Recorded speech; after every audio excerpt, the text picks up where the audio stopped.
Hi hello friends, ಎಲ್ಲರಿಗೂ ನಮಸ್ಕಾರ. ಯಾರೆಲ್ಲ ಅಗ್ರಿ ಫಾರ್ಮರ್ ಸ್ಟೂಡೆಂಟ್ಸ್ ಚಾನಲ್ನ ನೋಡ್ತಿದ್ದೀರಾ, ನಿಮಗೆಲ್ಲರಿಗೂ ಸ್ವಾಗತ, ಮತ್ತೊಮ್ಮೆ ಸುಸ್ವಾಗತ. ಇವತ್ತು ಆಲ್ಮೋಸ್ಟ್ ಆಲ್ ಪ್ಲ್ಯಾಂಟ್ಸ್ ಬಗ್ಗೆನೇ ತಿಳಿಸ್ಕೊಡ್ತೀನಿ.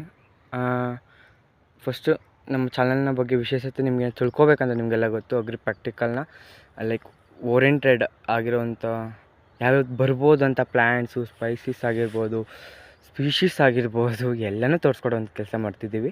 ಇವಾಗ ಪ್ಲ್ಯಾಂಟ್ಸ್ ಬಗ್ಗೆ ಹೋಗೋಣ. ಫಸ್ಟು ಮ್ಯಾಂಗೋ, ಮಾವಿನ ಗಿಡ ಅಂತ ಕರೀತಾರೆ, ಮಾವಿನ ಮರ ಅಂತ ಕರೀತಾರೆ. ಮ್ಯಾಂಗೋ ನೋಡಿ, ಲೀಫ್ ಐಡೆಂಟಿಫಿಕೇಷನ್ ಏನೂ ತೊಂದರೆ ಇಲ್ಲ.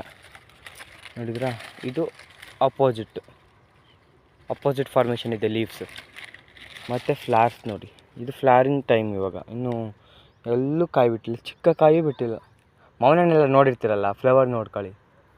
ನಾನು ಇನ್ನಿಷ್ಟು ವೀಡಿಯೋ ಕಾಯಿ ಮಾಡಿದಾಗ ಮಾಡೇ ಮಾಡ್ತೀನಿ. ನೋಡಿ ಫ್ಲವರ್ ಹೆಂಗಿದೆ, ಒಳ್ಳೆ. ಓಕೆನಾ. ನೆಕ್ಸ್ಟು ನೀಲಗಿರಿ, ಅಕೇಶಿ ಅಂತ ಕರೀತಾರೆ. ನೋಡಿ, ನೀಲಗಿರಿ ಸ್ಮೆಲ್ಲು ಬರುತ್ತೆ. ನಾವು ನವರತ್ನ ಹಾಕ್ಕೊಂಡಿದ್ರೆ ಇದು ಆಲ್ಟರ್ನೇಟಿವ್, ಒಂದು ಒಳ್ಳೆ ಏಣಿ ಥರ ಆಲ್ಟರ್ನೇಟ್ ಫಾರ್ಮೇಷನ್ ಇದೆ ಇದು ನೀಲಗಿರಿ, ಆಯಿತಾ. ನೆಕ್ಸ್ಟು ಫ್ರೆಂಡ್ಸ್, ಇದು ಮಹಾಗೋನಿ ಮರ ಅಂತ, ತುಂಬ ಕಾಸ್ಟ್ಲಿ. ಲೈಕ್ ಇದು ಆಗ್ರೋ ಫಾರೆಸ್ಟ್ರಿ, ಅಂದರೆ ಫಾರೆಸ್ಟ್ರಿ ಮರಗಳನ್ನ ಕೃಷಿ ಜಮೀನಲ್ಲಿ ಬೆಳೆಯುವಂಥ ಒಂದು ಪ್ಲ್ಯಾಂಟ್ ಇದು. ನೋಡಿ, ಮಹಾಗೋನಿ ನೆನ್ಪಿಟ್ಕೊಳ್ಳಿ, ಓಕೆನಾ. ನೆಕ್ಸ್ಟು